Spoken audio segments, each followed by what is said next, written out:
Hello बच्चों, चलिए प्रश्न पढ़ते हैं। प्रश्न दिया है कि यदि हम निश्चित द्रव्यमान वाली किसी गैस के आयतन का नियत दाब पर तापमान के विरुद्ध ग्राफ खींचें तो हमें -273 डिग्री सेल्सियस पर ऋणात्मक दिशा की ओर प्रतिच्छेद करती हुई एक रेखा प्राप्त होती है जो परम शून्य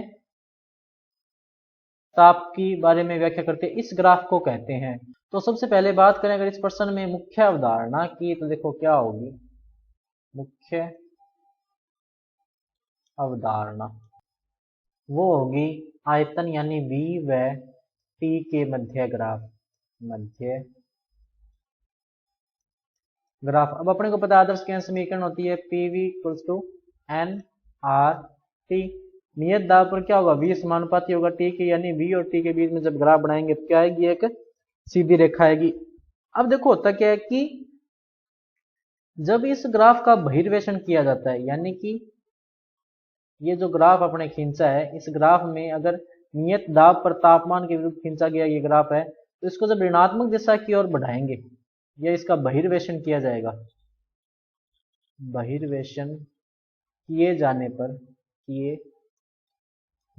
पर यह रेखा -273 केल्विन पर मिलती है। -273 केल्विन पर मिलती है। अब देखो होता क्या है कि ये जो ग्राफ है, क्योंकि इसमें देखो आयतन में भी परिवर्तन हो रहा है और ताप में भी क्या हो रहा है, परिवर्तन हो रहा है, तो ना ही तो ये देखो सम आयतनी है और ना ही सम तापी है। अब बात करें समदाबी की, तो देखो समदाबी वक्र कौन सा होता है कि वह वक्र जो दो समान दाब के बिंदुओं को मिलाती है, क्या कहलाता है, वो समदाबी वक्र कहलाता है। समदाबी वक्र।